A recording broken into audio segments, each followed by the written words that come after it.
ማሕበረሰብ ዓለም ነተዋዓልቲ ፕሪቶሪያ ጽንቶ ክፈጥር ካብ ትግራይ ጻውዒት ቀሪቦም ግዜያዊ ምምሕዳር ትግራይ ኩናትን ምትራፍን ዘሎ ሰላም ጸንቂቑን ምጥቃምን ጻዕሪ ክገብር ክብል ድማ ፕሬዚዳንት ታደሰ ወረደ ተዛሪበሎም ፕሬዚዳንት ኤርትራ ናብ ሱዳን ዝገበሮ መገሻ አካል እቲ ኤርትራ ብላዕሊ ኢትዮጵያ ተካይዶ ዘላ ከበባ ምዃኑ ተገሊጹ ፕሬዚዳንት ግዜያዊ ምምሕዳር ትግራይ ጀነራል ታደሰ ወረደ ናይ እግድ ደብዳቤ ጽሒፎም ኣብዚ ዓመት ተመዛበልትን ምምላስ ካብ ጭርሖ ዝሓለፈ ጭቡጥ ስራሕ ክንሰርሕና ክብል ድማ ፕሬዚዳንት ታደሰ ወረደ ገሊጾሎም ሰራዊት ኤርትራ ተኽሲ ከም ዝኸፈተ ተገሊጾሎም ካብና ብን ዝግበር ጉዕዞ ከም ዝተኣገደውን ይሕብረሎ ሰላም ጥዕና ሃበልና ቤተሰብ በኩል ሚድያ ንሰዓት ዝሓዝናይ ማሕበሬታታት ብቐንዲ ነጥብታት ፈሊምናዮም ንሰናይ ምክትታልኩም ብኽብሪ ብምዕዳም ናብ ዝርዝሮም ኣቢልና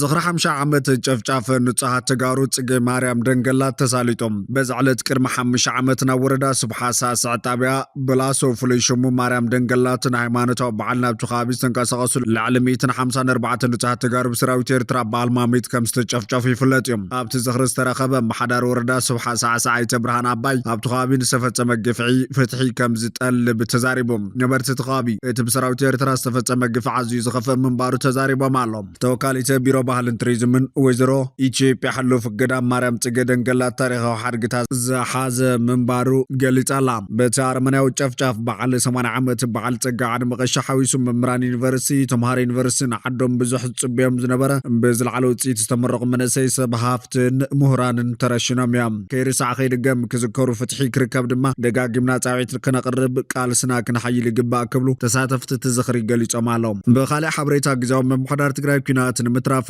ዘሎ ሰላም ጸንቂቑን ምጥቃምን ጻዕሪ ክገብር ኢሉ ፕሬዚዳንት ጀነራል ታደሰ ወረደ ፕሬዚዳንት ግዜያዊ ምምሕዳር ትግራይ ጀነራል ታደሰ ወረደ ኩናት ንምትራፍ ዘሎ ሰላም ጸንቂቑን ምጥቃም ጻዕሪ ከም ዝግበር ገሊጾም በዓል ሕዳር ጽዮን ሎሚ ኣብ ከተማ ኣኽሱም ብዝለዓለ ድምቀት ተኸቢረላ ማእኸል ክብርታትን መሰረት ስልጣንን ሃይማኖትን ኣብ ዝኾነት ኣኽሱም ተረኺቡ መልእኽቲ ዘሕለፈ ፕሬዚዳንት ጀነራል ታደሰ ወረደ ስልጣን ኣኽሱማውያን ንምንታይ ወዲቑ ቀዳሞት ወለዲ ዝሰርሕዎ ታሪኽ ምዝካር እምበር ናይ በዓልና ታሪኽ ንምንታይ መጽሓፍ ፋቢና ዝብል ክንመራመረሉን አንፈት ክነቕምጠሉን ዝግባእ ጉዳይ ኢለሎ ድሕሪ ውዕል ፕሪቶሪያ ዝተረኸበ ተነጻጻሪ ሰላም ተኣናፊ ኣብ ዝኾነሉ ግዜ በፂሕና ኣለና ዝበለ ፕሬዚዳንት ታደሰ ወረደ ነዚ ወጥሪ ዘጋድዱ ተግባራት ክእሮም ሓቲቶሎም ድጎማ በጀት ደሞዝ ትግራይ ካብ ዝላኽ 2 ወርሒ ቁፂረሎ ዝበለ ፕሬዚዳንት ጀነራል ታደሰ ወረደ ባንክታት እውን ብዘይ ገንዘብ ጠጠው ኢለን ሕብረተሰብ ናይ በዓሉ ገንዘብ ኣውፅኡ ኣብ ዘይጥቀመሉ ግዜ ንርከብ ኢሎም ሓዚ እውን ግዜያዊ ምምሕዳር ትግራይ እቲ ዘሎ ጽዕንቶ ብሰላማዊ መንገዲ ክፍታሕ ዘይተሓለለ ጻዕሪ ክገብር ብምባል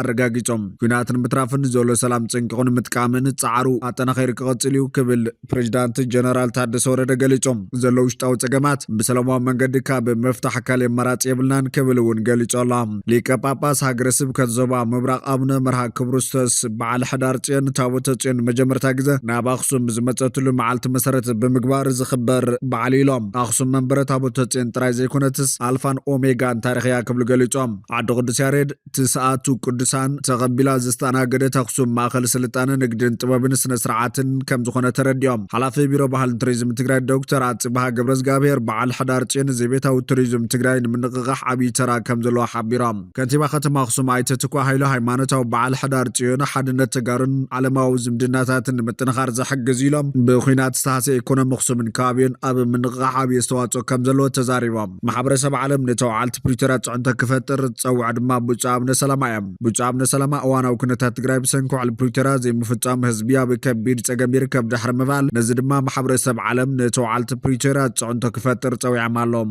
ብዙሕ ህዝቢ ብፍላይ ተመዛባላይ ኣዴታትን ህጻናትን ብጥሜት ኣብ ከቢድ ጸገም ከም ዝርከብ ድሕሪ ምግላጽ ደም ዝነብዕ ዘሎ ጸገም ህዝቢ ንምፍታሕ ተዋዓልቲ ስምማዕ ፕሪቶሪያ ዝኣተውዎም መጽዋዕታት ክፍጽምዎም ኣተሓሳሲቦም ክብል ድምፂ ወያነ ትግራይ ጸብጺቡ ዘሎ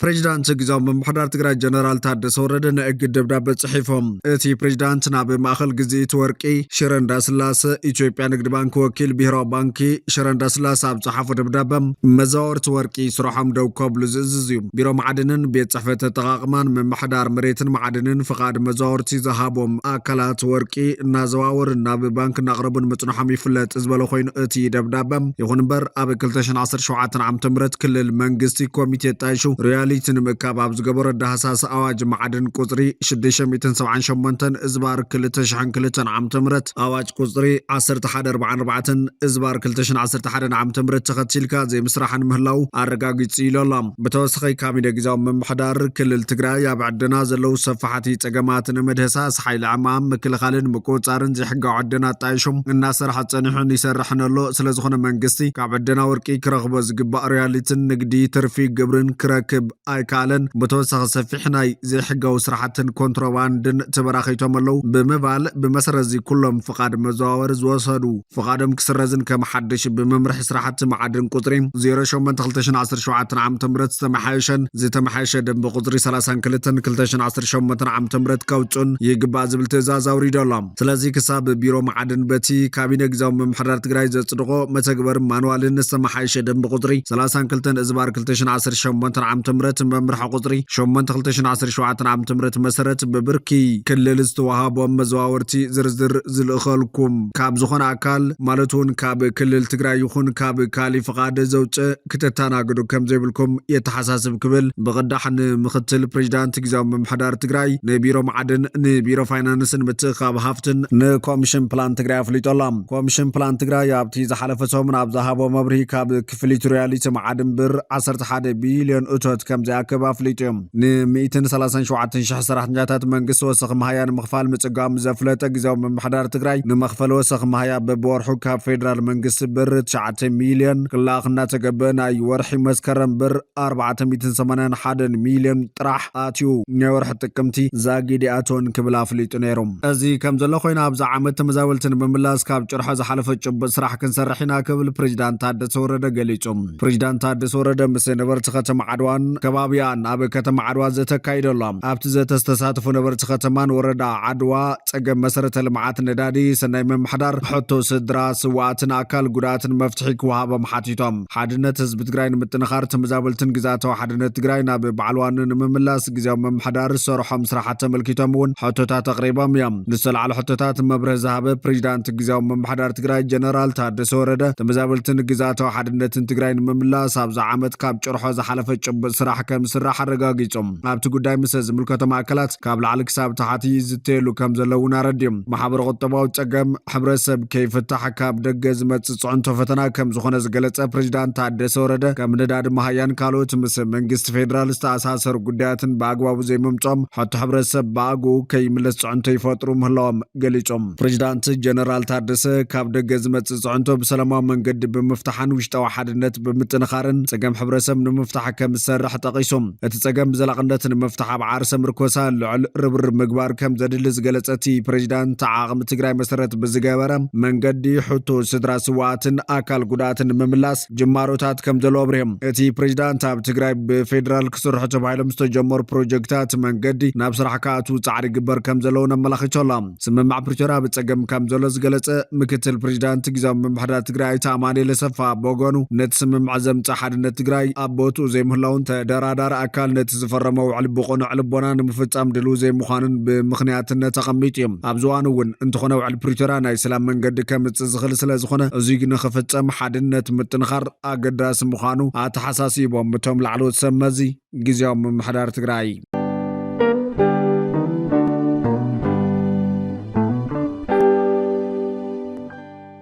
ፕሬዚዳንት ኤርትራ ናብ ሱዳን ዝገበሮ መገሻ ኣካልቲ ኤርትራ ብልዕሊ ኢትዮጵያ ተካይዶ ዘላ ኸበባ ምዃኑ ተገሊጾም ፕሬዚዳንት ኤርትራ ኢሳያስ ኣፈወርቂ ኣብ ወንበር ላዕለዋይ ቤት ምኽሪ ሱዳን ጀነራል ዓብደልፈታሕ አልብርሃን ዝገበረሉ ዕድመ መሰረት ስራሕ ዓድወት ንምፍጻም ትማሊ ቀዳም ድሕሪ ሰዓት ናብ ፖርት ሱዳን ኣትዮም ፕሬዚዳንት ኢሳያስን ዓጀብትን ብጀነራል ዓብደልፈታሕ አልብርሃን ላዕለዎት ሚኒስትራት መንግስትን ምውቕ ኣቀባብላ ከም ዝተገበረሎም ሚኒስትር ዜና ኤርትራ የማነ ገብረ መስቀል ሓቢሮም ፕሬዚዳንት ኢሳያስ ካብ ኣስመራ ክሳብ ፖርት ሱዳን ብጽርግያ ከም ዝተጓዓዘ እውን እቲ ሚኒስትር ወሲኹ ገሊጾም ክልቲኦም መራሕታ ብምዕባል ክልታዊ ርክብ ክልቲአን ሃገራት ኣብ ሱዳን ዘሎ ግጭትን ምዕባለታቱን ከምኡውን ኣብ ዞባውን ዓለም ለኻውን ጉዳያት ሓበራዊ ረብሓ ዘትኮረ ዘተ ከካይዶም ኤርትራ ኣብቲ ኣብ ሱዳን ዝካየድ ዘሎ ኩናት ሕድሕድነት ብጀነራል ዓብደልፈታሕ አልብርሃን ዝምራሕ ሃገራዊ ሰራዊት ከም ትድግፍ ይፍለጥ እዮም ፕሬዚዳንት ኢሳያስ ኣብ ዝሓለፈ ሓምላ ኣብ ዝሃቦ ቃለ መሕተት ኣብቲ ጉዳይ ኣበርክቶ ክንገብር ዝገደደና ምኽንያት ንኹላትና ዝምልከት ስለ ዝኾነ እውን እዩ ኢሉ ምንባር ዝከር እዩ ዑደት ፕሬዚዳንት ኢሳያስ ህያውን ምልክት ናይቲ ኤርትራ ብላዕሊ ህዝቢ ሱዳንን መንግስቱን ኣብዚ ናይ ፀበባ እዋን እትህቦ ምውቕን ድልድልን ምትሕጋዝ ዘመልክት ክብል ሚኒስትር ዜና ኤርትራ የማነ ገብረ መስቀል ገሊጾም ብኣሽሓት ዝቑፀሩ ነበርቲ ከተማ ፖርት ሱዳን ንፕሬዚዳንት ኢሳያስ ንምቕባል ኣብ ጎደናታት ብምውፃእ ታሪኻዊ ዝምድና ክልተን ሃገራት ንምፅምባል ጭርሖታት ኣስሚዖም ኣብዚ ዓመት ጀነራል ዓብደልፈታሕ አልብርሃን ወጋዕ ዑደት ናብ ኤርትራ ከካይድ እንከሎ ቀዳማይ ሚኒስትር ዶክተር ካሚል ኢድሪስ ድማ ብ9-10 ጥቅምቲ 2025 ተመሳሳሊ ዕዶት ኣካይዱ ምንባር ይዝከር እዩ እቲ ኣቦ እምበር ላዕላዊ ቤት ምኽርን ኣዛዝ ሰራዊትን ሱዳን ጀነራል ዓብደልፈታሕ አልብርሃን ዝሓለፈ ማዝያ ናብ ኣስመራ ብዝበፅሖ ኣጋጣሚ ኤርትራ ንዝሃበቶ ደገፍ ኣመስጊኑ ምንባር ይፍለጥ እዩ ኣስመራ እንታይ ዓይነት ደገፍ ከም ዝሃበት ግን ዛጊድ ብንጹር ኣይተገለጸን ኣብ ዝቐረበ እዋን ዝተፈላለዩ ኣዘዝቲ ሰራዊት ሱዳን ኤርትራን ዝገበረትሎም ደገፍ ከመስግኑ ተሰሚዖም ነይሮም እቲ ኣብ ሚያዝያ 2023 ኣብ መንጎ ሰራዊት ሱዳንን ሓይልታት ዳዕመ ሰሪዕን ዝጀመረ ኩናት ሕድሕድ ሱዳን ከቢድ ሰብኣዊ ቅልውላው ሞትን ምፍንቓልን ሲቪላት ዘስዕበ ኮይኖም ምትእትታው ዝተፈላለዩ ሃገራት ንፍትሓት ኩነታት ከም ዝሓላለኾ ተንተንቲ ይገልጹ ሰራዊት ሱዳን ካብ ሃገራት ግብፂ ሩስያ ኢራን ቱርክን ኤርትራን ሓገዝ ከም ዝረክብ ይእመን ዳዕመ ሰሪዕ ድማ ብቐንዱ ካብ ኢሚራት ዓረብ ቻድን ኬንያን ሓገዝ ከም ዝረክብ ሓበሬታታት የመላኽቱም ኣብዚ እዋን ግን ውግእ ሱዳን መዕለቢ ክረክብ ፕሬዚዳንት ኣሜሪካ ትራምፕ ምስ ወራሲ ዓራት ሱዑድ ዓረብ ሉል መሐመድ ቢን ሳልማን ድሕሪ ምዝራብ ጉዳይ ሱዳን ናይ ሰላም ተስፋ ረኺቦላ ኣብ ፖርት ሱዳን ዑደት ዝፍጽም ዘሎ ፕሬዚዳንት ኢሳያስ አፈወርቂ ምስ ቀዳማይ ሚኒስትር ዶክተር ካሚል ኢድሪስ እውን ብምርኻብ ኣብ ክልታውን ዘባውን ጉዳያት ኣትኪሩ ከም ዝተዘራረበ ካብ ሱዳን ዝተረኸበ ሓበሬታ ኣመላኺቱ ኣሎ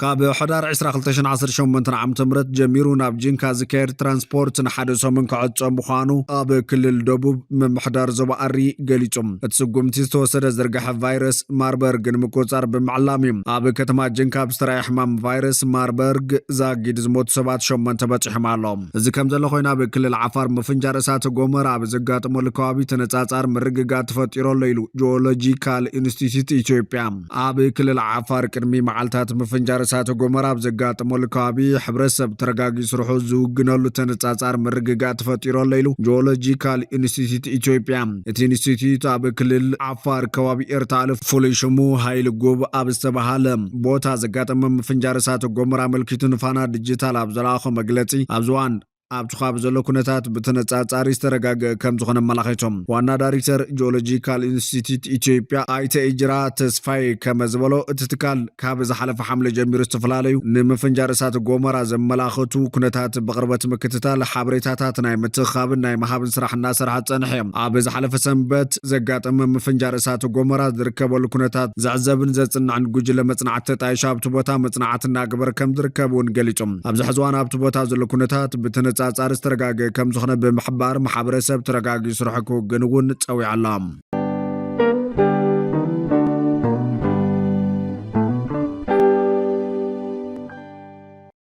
ካብ ትግራይ ብሰንኪ ስራሕ ስነት ናብ ስደት ዝውሕዘሎ መንእሰይ ግን ንኽቕንስ ላዕሎት ኣብያተ ትምህርቲ ተምሃራይን ስራሕ ፈጠራይን መሃዛይን ኮይኑ ንኽወፅእ ብፅሒተን ንኽዋፅእ ፃውዒት ቀሪቦም እዚ ፃውዒት ዝቐረበ ብደረጃ ዓለም ሃገርን ክልልን ብሓባር ንህነፅ ብዝብል ቴማ ካብ መፈለምታ ወርሒ ሕዳር ጀሚሩ ብምትሕባር ቢሮ ቴክኒክን ሞያን ስራሕ ዕድል ፈጠራን ኢንስቲትዩት ልምዓት ኢንተርፕረነርሽፕን ብሓባር ብምዃን ከሳልጥ ወፀንሑ መዛዘም ማዕፀው ፅምብል ዓለም ለኸ ሶሙን ኢንተርፕረነርሽፕ ኣብ ዝተኻየደሉ እዋን እዩ ነቲ ዋዕላ መደረ ዝኸፈታ ኣይተ ዳግማዊ ዮሃንስ ሕፅረት በጀትን ህልው ኩነታት ትግራይ ተፃዊሮም ክሳብ ብሓዚ 218 ንጥፈታት ከም ዘሳለጡ ገሊፆም እዚ ዝተመዝገበ አንጻራዊ ዓወት ንኽሳኻዕ ብፅሒቶም ዝተዋፅኡ መዳርግቲ ኣካላት ተመስጊኑ ወሲኹ ድማ ንሓደ ወርሒ ዝኣክል ብዝተፈላለዩ ንጥፈታት ክኽበር ፀንሐ ዓለም ለኸ ኢንተርፕረነርሽፕ ናይ ግልን መንግስታውያንን ሚድያታት ትግራይ እኹል ሽፋን ብምሃበኒ ኢዶም ሓላፊት ቢሮ ቴክኒክን ሞያን ስራሕ ዕድል ፈጠራን ትግራይ ወይዘሮ ኤልሳ ተስፋይ ቦገና ድሕሪ ጀኖሳይዳዊ ኩናት ትግራይ ኣብ ከቢድ ኢኮኖሚያዊ ሃሳያ ብምህላዋ ምህዞን ስራሕ ፈጠራን ወሳነ ኣጀንዳ ኢላ ካብ ትግራይ ብሰንኪ ስራሕ ስነት ናብ ስደት ዝውሕዝ ዘሎ መንእሰይ ንኽቕንስ ኣብያተ ትምህርቲ ተምሃራይን ስራሕ ፈጠራይን መሃዛይን ኮይኑ ንኽወፅእ ብፅሒተን ንኽዋፅእ ፃውዒት ኣቕሪባ እዚ ከም ዘሎ ኮይኑ መንግስቲ ዓዲ እንግሊዝ ሓተቱ ዕቑባ ካብ ለካቲት ጀሚሮም ናብ ሕክምናዊ ቆፀራ ንምኻድ ታክሲ ከይጥቀሙ ዝኽልክል ሕጊ ኣፅዲቖም እዚ ቢቢሲ ኣብ ዘዳለዎ ምርመራዊ ፅሑፍ ሓደ ካብቶም ቃል ምሕተት ዝተገበረሎም ሓተቱ ዕቑባ ናብ ሕክምናዊ ቆፀራ ንምኻድ 400 ኪሎ ሜትር ብታክሲ ከም ዝኸደ ሓደን እዝኻ ንሆም ኦፊስ 600 ፓውንድ ክኸፍል ከም ዘገደዶን ዝገልጽ ጽሑፍ ድሕሪ ምሕታሙ እዩ መንግስቲ ከም መልሰ ተግባር ናይቲ ቢቢሲ ዝተዳለወ ጽሑፍ ሓተት ዕቕባ ብመስከረም ካብቲ ክጸንሕሉ ዝተመደቡ ሆቴል ናብ ናይ ሕክምና ቆጸሮም ንኽኸዱ ኣብ መስከረም ክንደይ ዝኸውን ገንዘብ ከም ዝሃለኸ ንምፍላጥ ቁልጡፍ ምርመራ ከካይድ ኣዚዙ እዩ ድሕሪ ዝተገበረ ምርመራ መንግስትን ሓተት ዕቕባ ካብ ናብን መንበሪኦምን ሕክምና ንምምልላስ ዓመታዊ 15.8 ሚልዮን ፓውንድ ከም ዘውፅእ ከረጋግጽ ክኢሎም ሓተት ዕቕባ ኣብቲ ክጸንሕሉ ዝተመደቡ ሆቴል ኣብ ዝነብሩሉ ናይ ሕክምና ቆጸራ ምስ ዝህልዎም መንግስቲ ዝኸፍሎ ታክሲ ክጥቀሙ ይፍቀዶም እዩ ሓደ ከም ኮንትራክተር ኮይኑ ንሓተት ዕቕባ ካብ ናብን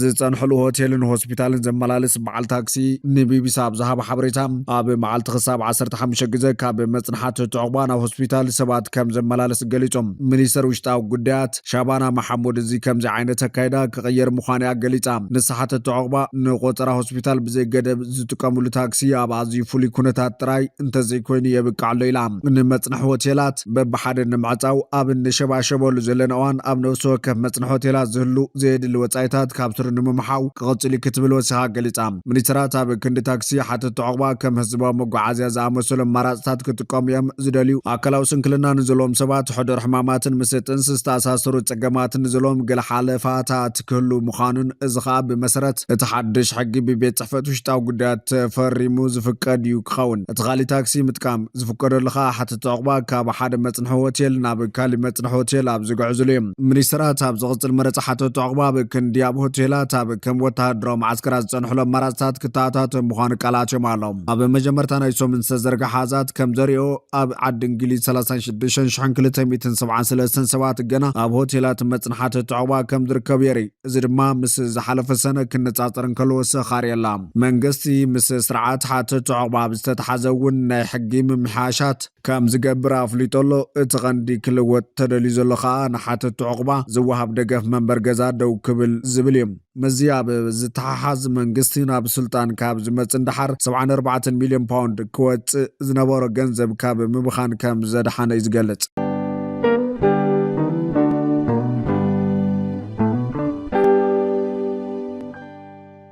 حبرت أفريقيا غيني بيساو كاب أبالنت أجدوام إزوسانة بريزيدانت أمارو سيسكو مبالو بعلوة منقص خاب سلطان مستعلي دحري كلتا معالتاتيوم سراوت غيني بيساو نتي بريزيدانت كاب سلطان كام زوردو برو عفليتيوم حبرت أفريقيا غيني بيساو كاب أبالنتا بغطبت كأجر كام زوسنا بومبر محمد علي سيف عفليتيوم إزو تهدرو علوة منقصتي إتا معراب أفريقيا يتهاجر وتيت بريزيدانتو مراتا كتفل تتسبيت هابز قبرلو زل أوانيو زكاير زول كبل أجانس فرانس حبيري وتهدراوي ጉጅለ ጊኒ ቢሳው ጀነራል ሆርታን ታም ንሓደ ዓመት ጸንሕ ግዚያዊ ፕሬዝዳንት ገይሩ ሸይሞም ካብ ስልጣን ምስታሊ ኣብ ትሕቲ ቀይዲ ጸንሕ ፕሬዝዳንት ኢማሮ ሲሶኮ እምባሎ ናብ ሴኔጋል ካድም ከም ዝተፈቀደሉ እቲ ጸብጻብ የመላኽት ኣብቲ መረጽ ዓወት ከም ዝረኸበ ዝገልጽ ሖጺ ፕሬዝዳንት ተቃዋሚ ፓርቲ ፈርናንዶ ዲያስ ኣብ ተሃገር ኣብ ዝርከብ ምስጥራዊ ቦታ ብሰላም ተሓቢኡ ከም ዘሎ ነቲ ምንጭ ሓቢሮሎም ቁጠባ ማሕበረሰብ ሃገራት ምዕራብ ኣፍሪካ ነቲ ሃገር ካብ ኩሎም ውሳነ ዝህቡ ኣካላት ኣጊዶሎም ጊኒ ቢሳው እታ ናይ መወዳእታ ወተሃደራዊ ዕልዋ መንግስቲ ዘጋጠማ ምዕራብ ኣፍሪካዊት ሃገር ኮይናላ ብኻልእ ወገን ሰብ ኣልቦ ነፈርቲ ዩክሬን ኣብ ጸሊም ባሕሪ ዝጓዓዛ ዝነበራ ነዳዲ ጻዕና ገዘፍቲ ታንክራት ነዳዲ ሩስያ ከም ዘዕነዋ ሰበስልጣን ተሃገር ገሊጾም እቲ ቢቢሲ ዝተረጋገጸ ተንቀሳቓሲ ምስሊ ኣብ ማይ ዝንቀሳቐስ ሰብ ኣልቦ ነፈርቲ ብማዕበል ኣቢለን ናብተን መራኸብ ዝተዓቀባሉ ብፍጥነት ድሕሪ ምእታወን ሃልሃልታን ምፍንጃርን ስዒቡ ጸሊም ትኪ ናብ ኣየር ክተንን ተራእየሎም እተን ዕላማ ዝተገብራት ታንከራት ብሰበስልጣን ቱርኪ ካይሮስን ቪራትን ተባሂለን ዝተሰማያ ኮይነን ክልቲአን ባንዴራ ጋምቢያ የንበልብላ ከም ዝነበራ ጸብጻባት ይሕብሮም ክልቲአን ብዓርባ ብገማግም ባሕሪ ቱርኪ ዝተወቕዓ ኮይነን ትማል ቀዳም ዳግማይ ከም ዝተወቕዓ ድማ ተገሊጾሎም ኣብ ልዕሊ ህይወት ሰብ ዝበጽሕ ጉዳት ዛጊደ የተፈለጠን እቲ መጥቃዕቲ ሩስያ ነታ ኣብ ዩክሬን እትገብሮ ኩናት ንምምዋል ወሳኒ ዝኾነ ኣታዊታት ነዳዲ ዝወቕዓት ኮይና እቲ ስጉምቲ ነቲ ኩናት ከየጋድዶ ተሰጊሎም እዘን ክልተ መራኸብ ኣካል ናይቲ ጽላሎታዊ መርከብ ተባሂሉ ጽዋዕ ቃፍላይ ምዃነን ይንገር ዘገላልጻ ዚነተን ሩስያ ብ2022 ኣብ ልዕሊ ዩክሬን ብሙሉእ ድሕሪ ምውራራ ንዝተነበረ እገዳ ምዕራባውያን ብሕቡእ ንምጓዓዝ እትጥቀመለን ኣማይ ታንከራት ዘመልክት እዩ እቲ ጽላሎታዊ መርከብ ብዓብዩ ኣረግቶት ዝቆመ ኮይኑ ብዙሓት ድርቱ ዋንነት ወይ መድሕን ዘለዎን እየን ካይሮስ ኣብ ደቡባዊ ምዕራብ ከባቢ ጸሊም ባሕሪ ቪራት ድማ ኣብ ማእኸላይ ከባቢ ንምብራቕ ርሒቓ እየን ተወቂዐን ክልቲአን ኣብ ዝርዝር እገዳ መራኸብ ከም ዘለዋ እውን መረዳእታታት ይሕብሩ ምንጭታት ንቢቢሲ ዩክሬን ኣብ ዝሃብዋ ሓበሬታ ኣብቲ መጥቃዕቲ PCBB ዝበሃላ ሰብኣል በነፈርቲ ኣብ ረብሓ ከም ዝውዕላ ሓቢሮም እዚ ድማ ኣካል ኣገልግሎት ጸጥታ ዩክሬን ሰብኣል በነፋሪት ሓይሊ ባሕሪ ሰንበዚ ቱርኪ ነተን መራኽብ ክሕግዝዎን ከም ጸንሑ ብምግላጽ ክልተ ጀላቡ ቱርኪ ነታ ብካይሮ ዝተፈጠረ ባርዕ ከጥፎ እንትፍትና ዘርኢ ተንቀሳቓሲ ምስሊ ኣውፂኦም ኣሎ እቲ መጥቃዕቲ ዩክሬን ከም መጠንቀቕታ ዝረአ ኮይኑ ኣብ ጸሊም ባሕሪ ነዳዲ ሩስያ ጸዓና መራኽብ ብምዕራባዊ ግራት ጥራይ ዘይኮነስ ብቐጥታ ዕላማ ናይ ምዃን ሓደጋ ከም ዘለዎን ዘርኢ ተባሂሉ ኣሎ ካብ ዞባ ካስፒያን ነዳዲ ዘጓዓዝ ዓብይ ቃፍላይ ኣብ ወደብ ጸሊም ባሕሪ ሩስያ ሮቮሮሲስክ ምጉዕዓዝ ከም ዘቋረፀን እዚ ድማ ብሰንኪ ብሰብኣል በጀላቡ ዝበፅሐን መጥቃዕቲ ምዃኑ ተገሊጾም ቃፍላይ ሻምበቆ ካስፒያን እቲ መጥቃዕቲ ኣብ ሓደ ማዕርፎ ሻምበቆታት ርኡይ ጉድኣት ከም ዘውረደ ገሊጾም ሩስያን ካዛክስታንን ቀንዲ ወነንቲ ናይቲ ኩባንያ ኮይነን ብኸፊል ብከም ኤክሶን ሞቢል ሽቭሮንን ሸልን ዝኣመሰላ ምዕራባውያን ትካላት እውን ዝውነን እዩ ፕሬዚዳንት ዩክሬን ቮሎዲሚር ዘለንስኪ ኣብ ዝሃቦም መግለፂ ብላዕለዋይ በዓል ስልጣን ጸጥታ ርስቶም ኡምሮቭ ዝምራሕ ልኡኽ ዝርርብ ንምቕጻል ናብ ኣሜሪካ ይኸይድ ከም ዘሎ ገሊጹ ኡምሮቭ ንልኡኽ ዩክሬን ዝመራሕ ኮይኑ እቲ ቅድሚ ሕዚ ዝነበረ መሪሕ ተደራዳሪ ጸላዋ ሓላፊ ስታፍ ዘለንስኪ ኣንድሬ የርማክ መመርመርቲ ጸረ ብልሹና ብዓርቢ ገዙ ድሕሪ ምፍታሽ ካብ ስልጣኑ ለቒቑ ኣሎ እቲ ልኡኽ ዩክሬን ሰንበት ኣብ ፍሎሪዳ ምስ ሰብ ስልጣን ኣሜሪካ ክራኸብ ትፅቢት ይግበረሎ ፍሉይ ልኡኽ ፕሬዚዳንት ኣሜሪካ ትራምፕ ሃገራት ስቲቭ ዊትኮቭ ድማ ዝመጽእ ሰሙን ኣብ ሞስኮ ዝርርብ ከካይድ እዩ ተባሂሉ ኣሎ